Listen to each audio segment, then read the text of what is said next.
અમદાવાદનો Hatkeshwar bridge મનપાના ભ્રષ્ટાચારનું ઉત્તમ ઉદાહરણ છે। હાટકેશ્વર બ્રિજમાં પ્રજાના ટેક્સના કરોડો રૂપિયાનું દેવાળું ફૂંકાઈ ગયું।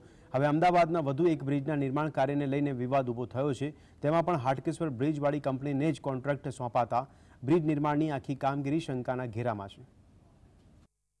અમદાવાદના હાટકેશ્વર બ્રિજમાં થયેલા ભ્રષ્ટાચારના પડઘા આખા ગુજરાતમાં સંભળાયા। વિધાનસભામાં પણ આ મુદ્દો ઉછળ્યો અને તેમાં વિજિલન્સ તપાસ શરૂ કરાઈ। હાટકેશ્વર બ્રિજ બનાવનાર કંપની અજય ઇન્ફ્રાને બ્લેકલિસ્ટ કરાઈ। હવે આ જ ભ્રષ્ટાચારથી ખદબદતી બ્લેકલિસ્ટ કંપનીને પલ્લવ બ્રિજનું કામ સોંપાતા વિવાદ થયો છે। અમદાવાદનો વધુ એક બ્રિજ વિવાદમાં। બ્લેકલિસ્ટ કંપનીને સોંપાયું પલ્લવ બ્રિજનું કામ। હાટકેશ્વર બ્રિજ બનાવતી કંપનીને ફરી કોન્ટ્રાક્ટ। ગુણવત્તા તો પહેલેથી જ જે કમજોર બન્યો છે ને, હવે તમે ગમે તેટલું ઉપર કરો એનો કોઈ ફાયદો નથી। હવે શરૂઆતમાં ધ્યાન રાખવાનું હતું। પાયાની અંદર જ કમજોર હોય, જો જરૂરિયાત જોઈએ જે ટકાવારી પ્રમાણે માલ નાખવાનો હોય ના નાખ્યા હોય પછી કેવી રીતે બને? એટલે ગુણવત્તાને લઈને અહીંયા બી સવાલ થશે। સવાલ થશે જ, કારણ કે આ તો મૂળમાંથી કંઈ થોડો બનાવો છે નવેસરથી। નારણપુરામાં પ્રગતિનગરમાં 104 કરોડના ખર્ચે બ્રિજનું નિર્માણ કાર્ય ચાલી રહ્યું છે। પલ્લવ જંકશન પર બ્રિજ બનાવવાનું કામ અજય ઇન્ફ્રાને સોંપાયું છે। વર્ષ 2021માં બ્રિજનું કામ શરૂ થયું હતું। આજે 3 વર્ષથી વધુનો સમય વીતી ચૂક્યો છે।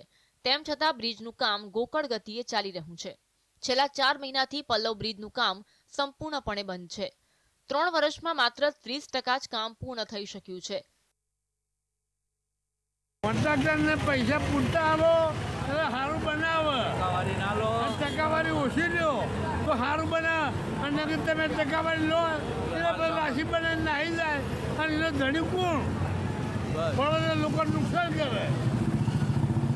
એના કરતાં ટકાવારી ઓછી લો અને સારો માલ બનાવો અને સારું વ્યવસ્થિત બનાવો તો એનો કોઈ ઉપયોગ થાય।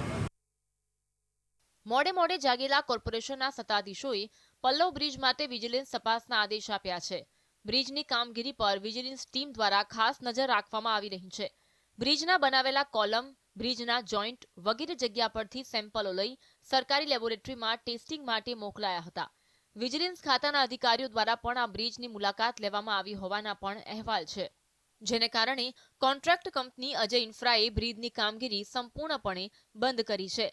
કોન્ટ્રાક્ટર કંપનીને 2 નોટિસ આપવામાં આવી છે। આ રીતે બ્રિજની કામગીરી બંધ કરી દેવામાં આવતા તેની પાસે ખુલાસો માંગવામાં આવ્યો છે। હાટકેશ્વરવાળા બ્રિજની જે ગુણવત્તા હતી એના ઉપરથી જો આનું અનુમાન લગાવીએ તો આપણને યોગ્ય લાગતું નથી કે આ બ્રિજની બી ક્વોલિટી સારી બની શકે।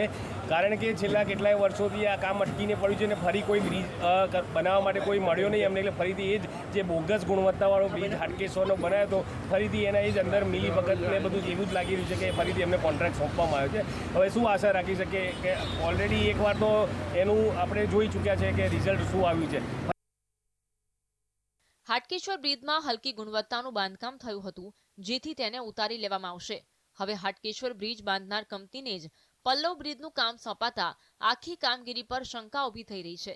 તેમાં પણ બ્રિજનું કામ બંધ થતા સ્થાનિક વેપારીઓ અને વાહન ચાલકોને ભારે હાલાકીનો સામનો કરવો પડી રહ્યો છે। ના, નથી, બિલકુલ નથી સારું। આ બધી મિલી ભગત જ છે। ફરીથી જે કોન્ટ્રાક્ટ બ્રિજ તોડવામાં આવ્યો ઓલમોસ્ટ આપણે સમજો કે 3 વર્ષથી તો આનું કામ ચાલુ છે, હજુ સુધી બી પૂર્ણ થયું નથી, તો લાગતું નથી કે આનામાં કોઈ આશા નથી કે બની શકે સારો બ્રિજ। વારંવાર આ જ રીતે હલકી ગુણવત્તાના બ્રિજ બાંધી અને એકના એક કંપનીને વારંવાર કોન્ટ્રાક્ટ આપી કોર્પોરેશનના સત્તાધીશો પ્રજાના ટેક્સના પૈસાનું પાણી કરી રહ્યા છે। માત્ર ભ્રષ્ટાચાર આચરતી કંપની જ નહીં, કોર્પોરેશનના કટકી કરી લેતા અધિકારીઓ સામે પણ કાર્યવાહી થવી જોઈએ તે જરૂરી બન્યું છે। ઝલક અધ્યારું, GSTV, અમદાવાદ।